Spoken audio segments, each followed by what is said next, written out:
The world found out today that Hulk Hogan has passed away at the age of 71. TMZ reported on it. Weirdly, they found a recording of the 911 call regarding his cardiac arrest. He was carried to the hospital and then pronounced dead this morning. And now WWE has released a statement saying one of pop culture's most recognizable figures, Hulk Hogan, helped WWE achieve global recognition in the 1980s. WWE extends its condolences to Hogan's family, friends, and fans. And just last month, actually, TMZ was reporting on rumors that Hulk Hogan was on his deathbed or possibly in a coma, which his wife denied at the time. Yes, he had neck surgery, I believe, like fusion surgery, and then those rumors persisted. I didn't listen to any of the, it's weird because I listen to wrestling podcasts, and I must have missed, I imagine Monster would have covered this, and I think he said that he did. I saw his response to this on X, but I didn't catch that, and now they're saying that, was that even true? What were they lying about that? And you asked why they'd lie about that. I said, if I'm somebody like Hulk Hogan's wife or any public figure, they want the privacy. They're they're not gonna be like, yes, he's on his deathbed. I actually wasn't. Who's actually going to say that? Who's going to be like, yes, actually, he is on his deathbed? I wasn't aware that Ozzy Osbourne was diagnosed with Parkinson's. That's something we didn't mention when we were initially talking about his death. But it's not like it came as a surprise to anyone because the public was aware of that before. So the thing about Hulk Hogan is he spans so much time. Going all the way back to the mid 80s. I informed Mary about the slogan, say your prayers and eat your vitamins, which she had never heard before. And I think Mary might actually be shocked to learn. Wasn't train in there? Yeah, Mary might be shocked that there was a time where say your prayers was part of a mainstream slogan. Was it ironic? No, it was not ironic. No, it was for real. Wow. Hulkamania was a huge thing at that time, and one of the big core tenets of that character back then was heavy American exceptionalism, because he'd always be taking on the Iron Sheik or villainous wrestlers from foreign countries. He was the original xenophobe. He would go and beat up all of the bad guys from foreign countries, and America was the Soviet Union just fell. We're beating Andrei Volkov or whatever his name is, and it was a sign of American exceptionalism. It was a huge time in pop culture. I was not even really a wrestling fan at that time, but my earliest memories of Hulk Hogan to this day were the trailer for the movie Suburban Commando, because it came on my Teenage Mutant Ninja Turtles 1990 cassette tape. And I still will go back on YouTube and watch that trailer from time to time. My cousin had Hulk Hogan action figures. And they were sort of rubbery, and he had a Roddy Piper one. Did he have the pillow of Hulk Hogan? No, they were this big. Okay. But we used to make them date my Barbies. Instead of G.I. Joe. Instead of G.I. Joe. Well, he didn't have G.I. Joe guys. Yeah. He had Hulk Hogan and Roddy Love Piper. That. Yeah. So beyond that, he had multiple phases, and he reinvented wrestling multiple times, or at least he was the face of the reinvention of wrestling multiple times, from being the Hulkster in the 80s to then turning heel, being perhaps the most famous heel turn of all time in the 90s when he joined the NWO and turned his back on WCW, joining ranks with Scott Hall and Kevin Nash, of which now Scott Hall has passed on too, and only Kevin Nash is still alive. He then, after the WWE or the WWF at the time beat WCW, he came back later and had one of the most famous WrestleMania matches of all time with The Rock at WrestleMania 18. People still talk about that match to this day because it had nothing to do with the wrestling and everything to do with the crowd reaction. Hulk Hogan was supposed to be the bad guy in that match, but was getting such a positive crowd reaction that, that scene of them from before the match even starts where they're just staring at each other, lives on in infamy to a lot of people. And after wrestling, he then had a reality show, kind of like we were talking about with Ozzy Osbourne. That's what you did at that time period when you've had two careers. You go into your third, which is reality television, and then before you know it, we're at the Gawker controversy, thing was where wild. He destroyed an entire company, but was also outed saying racist comments, which then followed him to the end of his career. He lived through the rise and then the fall of cancel culture and defeated it. So one of the only A-list celebrities that ever came out for Trump. Yeah. One of the most interesting things about that is like, so after the Gawker controversy started and his racist comments were revealed, he was like stripped of his WWE Hall of Fame, which he was inducted into in 2005. He was stripped of it in 2015, and then they like reinstated him into the Hall of Fame into 2018, like at the height of when it was all getting really, really bad. Mm-hmm. And then he was inducted again in 2020 as a member of the NWO, and it's kind of crazy how he kind of lived through that whole time period.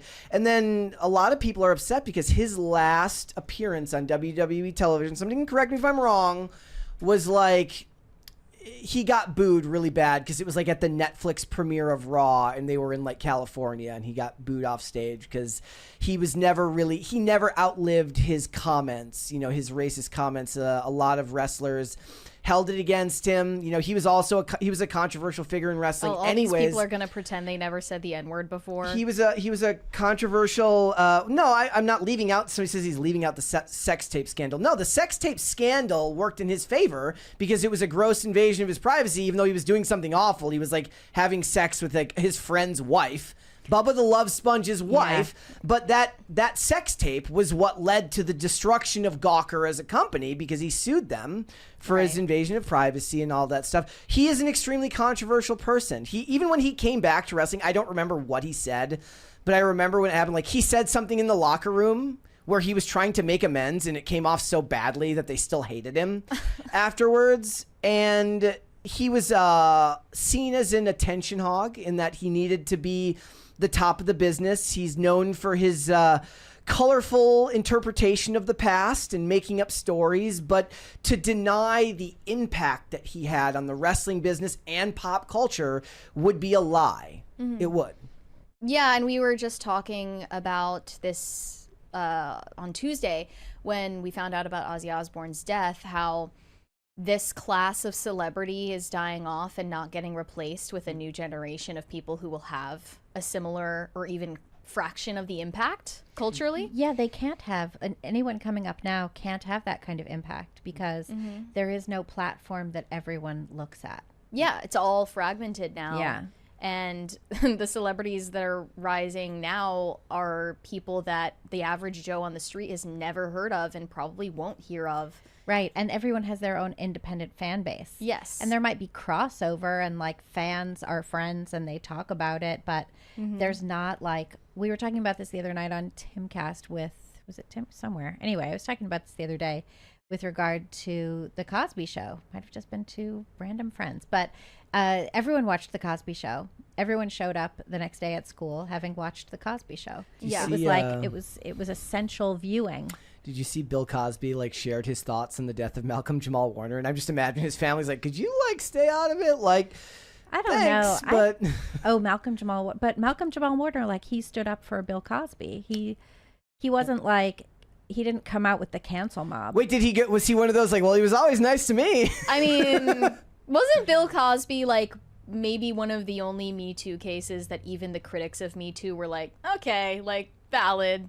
Yeah, I never looked all the way into it, but sounded legit to me. But yeah, I don't know. I never looked into it either. I never looked into it all the way. So the other thing is like, look, we have now, as we just mentioned, so there was Malcolm Jamal Warner, there was of course Ozzy Osbourne, and now of course there is Hulk Hogan. And it got me to, because this was somebody just yesterday, somebody here at work, might have been Jessica, like somebody mentioned like who's going to be the third one. The deaths always come in threes. And I was like, well, the news cycle's so fast anyways, maybe we won't even know. And then literally the next day, and look, there's a lot of, like a shocking amount of examples of this over time. I was looking through this one. So in July 2020, Kelly Preston, Naya Rivera, and Regis Philbin. Yep. And then Kate Spade, Anthony Bourdain, Jackson Odell, June 2018. The former two aforementioned celebrities are rumored to be trafficking whistleblowers, but that's a conversation for another day. Yep. And then Prince, China, and Doris Roberts in April of 2016. I remember that one. Tony Gwynn, Casey Kasem, and Ruby Dee. Burt Young, Richard Roundtree, and Matthew Perry. This was in October of 2023. Elmore Leonard, Lee Thompson Young, and Lisa Robin Kelly. Elmore Leonard was an author, and Lee Thompson Young was an actor, who I remember. But the point is people remember this. Michael Jackson, Farrah Fawcett, and Ed McMahon. Those are all names that everybody knows. This is another from 2023. Jane Birkin, Tony Bennett, and Sinead O'Connor. Mm-hmm. Lots of examples. Yeah. Yeah, I mean, this morning I was talking to people about it, and it was like, why did this have to happen? And I was like, because it's threes. Yeah.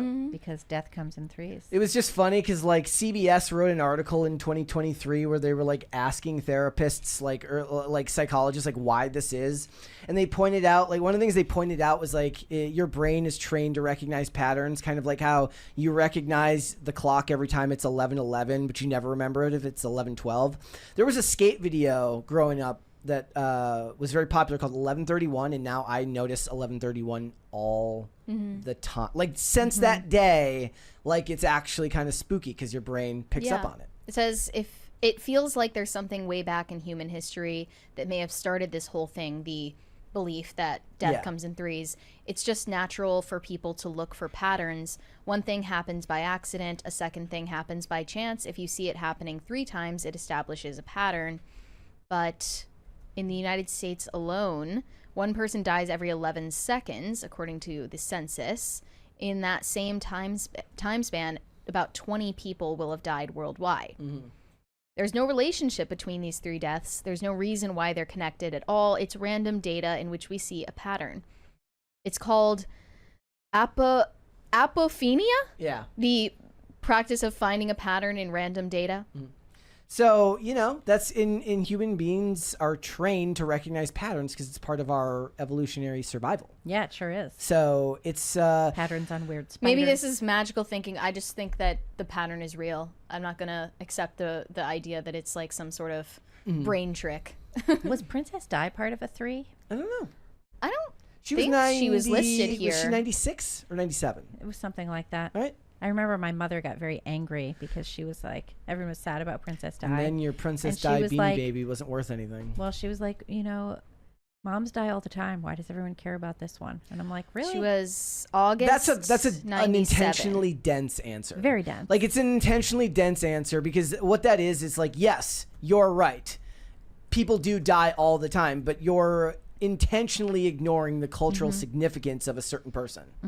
Like, well, you know, somebody dies every 20 seconds. Well, why do we care when this person died? Well, Who cares if the queen dies? this person reached a lot of people Right. and touched a lot of lives, for better or for worse. Well, you can think it's silly, sure. Wow. But to deny that it was important to people is just, again, intentionally dense. Mother agree Teresa. with Mother Teresa died like 5 days after Princess Diana.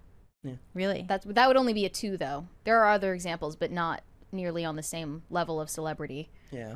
I was saying yesterday that I think people write a little bit emotionally overwrought captions on social media about celebrity deaths, Well, yours acting was- like Yours seemed to be like, you were like, these people are too young to even have been that.